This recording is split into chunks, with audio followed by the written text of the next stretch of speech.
कि आपको पता है अधिकतर जो प्रोफेशनल ट्रेडर होते हैं वो सपोर्ट एंड रेजिस्टेंस जो कि purely price action based strategy होती है उनके बेस पर ट्रेड लेते हैं और उनकी एक्यूरेसी भी 85% तक होती है।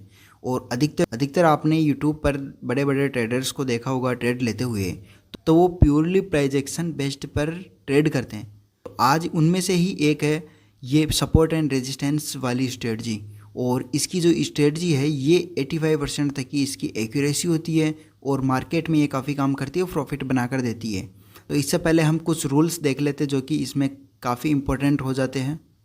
फर्स्ट रूल क्या है, सपोर्ट एंड रेजिस्टेंस आइडेंटिफाई करना है। ये तो की पॉइंट है, मेन पॉइंट यही है, सपोर्ट एंड रेजिस्टेंस हमें पहले ड्रॉ करना है। अगर सपोर्ट एंड रेजिस्टेंस ड्रॉ करना मैं अभी चार्ट में दिखाऊंगा। सेकेंड है 200 EMA एक्सपोनेंशियल मूविंग एवरेज हमें प्लांट करना है।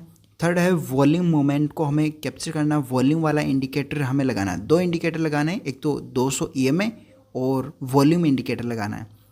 और चौथा जो पॉइंट है कि रूल कौन सा है कि no trade between 11 AM to 12 PM midday. जो मिड डे अपना होता है ट्रेड का, तो उसमें हमें 11 बजे से 12 बजे तक हमें कोई ट्रेड नहीं लेना है।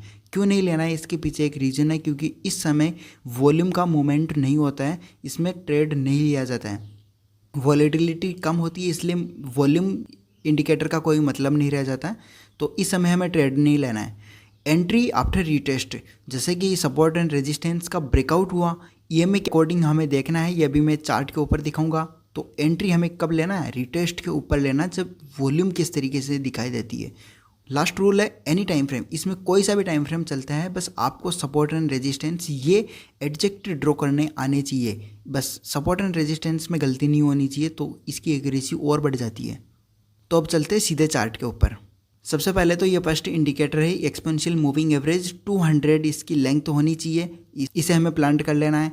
सेकेंड इंडिकेटर है वॉल्यूम, जो हमें प्लांट करना है 20, इसकी MA लेंथ होगी, इसे ओके दबा देना है। और इसके बाद में हमें किस तरीके से स्ट्रेटजी, इसका फर्स्ट स्टेप क्या है।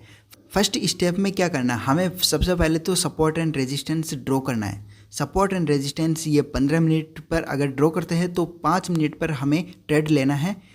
अब जैसे इस चार्ट में दिखाई दे रहा होगा, ये सपोर्ट एंड रेजिस्टेंस सपोर्ट में ड्रॉ कर रखा है, इस जगह पर ये रेजिस्टेंस ले रहा है, रेजिस्टेंस लेकर ब्रेकआउट दिया था, ब्रेकआउट देने के बाद में रिटेस्ट ले रहा, मतलब कि सपोर्ट है। ये वाला चार्ट तो बाद में बना था, तो उससे पहले हमें क्या करना है।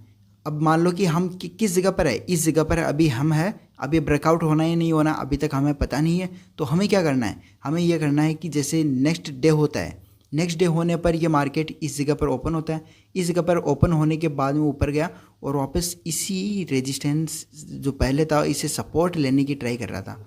तो अब हमें क्या करना है, ये जो EMA है, इस EMA के ऊपर अगर प्राइस होगी तो हमें कॉल लेना है, अगर इस EMA के नीचे होगी तो हमें क्या करना है, पुट लेना है। EMA 200 EMA इसी के लिए होता है कि ट्रेंड हमें पता होना चाहिए। सपोर्ट एंड रेजिस्टेंस ड्रॉ कर लिया, EMA के ऊपर हो तो कॉल लेना है, EMA के नीचे हो तो पुट लेना है। और वॉल्यूम किस तरीके से देखना है यह भी समझ लो, सारा क्लियर हो जाएगा। वॉल्यूम क्या है, जहाँ पर भी रिटेस्ट ले रहा होता है ब्रेकडाउन होने के बाद में, ये यहाँ पर रिटेस्ट लिया इस जगह पर इस जगह पर वॉल्यूम बिल्कुल नहीं है, बिल्कुल कम वॉल्यूम है इसकी कंपैरिजन में। तो हमें क्या करना है, वापस जब रिटेस्ट ले रहा है, जब भी रिटेस्ट लेगा तो इस जगह देखिए सर वॉल्यूम कितनी ज़्यादा है, तो इस जगह पर अपना कॉल साइड का एक ट्रेड बनता है, क्योंकि यहाँ पर वॉल्यूम ज़्यादा है और प्राइस 200 EMA के ऊपर भी है। और टारगेट कहाँ तक होगा, टारगेट पूरा पिछले स्विंग तक के हाई तक का होगा। देखो मैं सारा क्लियर करना चाहता हूँ कि कहाँ पर अपना स्टॉप लॉस हिट भी हो रहा है नहीं हो रहा है।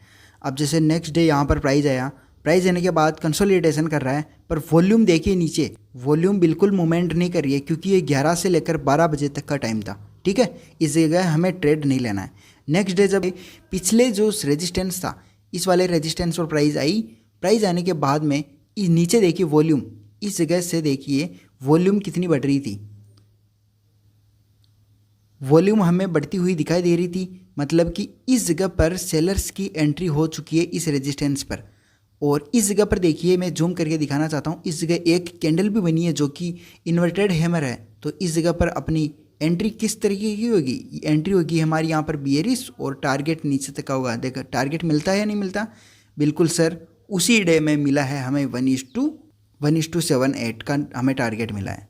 सेम डे पर मैंने कहा था कि 12:30 बजे के बाद 12-12:30 बजे के बाद में हमें वापस ट्रेड लेना है, तो इस जगह पर अपनी एंट्री वापस होगी। क्यों होगी? क्योंकि इसी जगह पर इस ईएमए का सपोर्ट ले रहा है। फर्स्ट चीज़ क्या है? इस ईएमए का 200 ईएमए का सपोर्ट ले रहा है। सेकंड चीज़, नीचे वॉल्यूम भी बढ़ती हुई दिखाई दे रही है, तो इस जगह पर क्या हुआ, यहाँ पर एक सपोर्ट की तरह काम करेगा और यहाँ से प्राइस ऊपर जाने का चांसेस होगा। ये 2-4 जो इनसाइडर कैंडल बनी है इतनी सारी, अगर बड़े टाइम फ्रेम पर देखेंगे तो इनसाइडर कैंडल दिखाई देगी, और इसी के ब्रेकआउट पर ये हेल्थी बुलिश कैंडल बनी है। इसके नीचे हमारा स्टॉप लॉस होगा और टारगेट तो फर्स्ट स्विंग ये होगा, सेकंड स्विंग तक आगे तक होगा। इस जगह के चार्ट पर गौर करिए। इस जगह पर क्या दिखाई दे रहा है? प्राइस कंसोलिडेशन कर रहा था, मतलब पता चल गया कि ऊपर रेजिस्टेंस है, नीचे सपोर्ट है। नेक्स्ट डे जब प्राइस इस जगह पर आई तो हमें पता है कि ये एक सपोर्ट है। अब हमें क्या करना है? 200 ईएमए के ऊपर है, ठीक है सर, 200 ईएमए के ऊपर है। वॉल्यूम में कुछ चेंजेस हुआ, वॉल्यूम में सर चेंजेस हुआ, मतलब वॉल्यूम बढ़ी हुई है, सपोर्ट है। सपोर्ट पर क्या करना है? हमें बाई करना है। रेजिस्टेंस पर हमें क्या करना है? सेल करना है। वॉल्यूम को देखकर और इसी इंडिकेटर के ट्रेंड के अकॉर्डिंग हमें यहाँ पर ट्रेड प्लान करना है। कॉल साइड में हमारा यहाँ पर ट्रेड जाएगा और स्टॉप लॉस इसके जस्ट नीचे होगा और टारगेट ऊपर तक के रेजिस्टेंस के पास होगा। तो अब एक और क्लियर कर देना चाहता हूँ कि इस जगह क्या हो रहा है कि वॉल्यूम बढ़ती हुई दिखाई दे रही है, तो आपको होगी कि यहाँ से सेल करना। नहीं करना सर। क्यों नहीं करना? क्योंकि ये देखिए ईएमए के ऊपर है, ईएमए के नीचे नहीं है। लाइव मार्केट में आपको दिखा दूँ कि इस जगह पर ये बॉक्स क्रिएट हो रहा था। अभी लाइव मार्केट चल रहा है, आज है 9 अप्रैल। प्रीवियस डे का जो पोस्ट मार्केट था उसमें कंसोलिडेशन किया, मतलब कि सपोर्ट रेजिस्टेंस बनता हुआ यहाँ पर दिखाई दे रहा था। ये एक क्या बन गया था? यहाँ सपोर्ट बन गया था। नेक्स्ट डे जब प्राइस ओपन हुई, प्राइस ओपन होने के बाद में इस जगह पर सपोर्ट लेने का ट्राई करा। सपोर्ट में ही क्या हुआ? इस जगह पर वॉल्यूम बढ़ती हुई दिखाई दे रही थी और प्राइस 200 ईएमए के ऊपर भी है। ओके, इस जगह पर अपना कॉल साइड का यहाँ पर ट्रेड प्लान होगा। स्टॉप लॉस इसके नीचे होगा और टारगेट सर देखिए कहाँ तक अपना टारगेट गया है।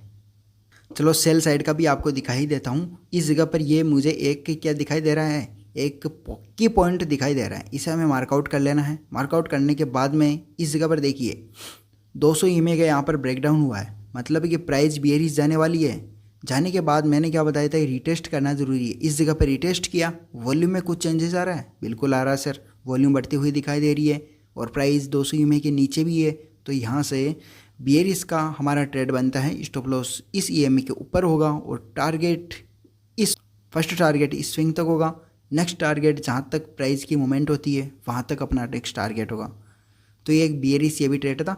काफ़ी छोटी सी स्ट्रेटजी, सबसे आसान स्ट्रेटजी है, और अगर आप इसी स्ट्रेटजी पर काम करते हो, लगभग 50-60 ट्रेड लेते हो मैक्सिमम, तो आपकी ये बिल्कुल क्लियर हो जाएगी। बैक टेस्ट भी करते रहिए और जो मार्केट में लाइव ट्रेड होते हैं उन्हें लाइव ट्रेड को करते रहिए। बहुत ज़्यादा आप मुनाफा कमा सकते हो इस स्ट्रेटजी से। वीडियो अच्छी लगी हो तो वीडियो को लाइक ज़रूर कर देना, अपने दोस्तों के साथ शेयर ज़रूर कर देना और कमेंट में ये बताना कि आपको ये स्ट्रेटजी कैसे लगी। So thanks.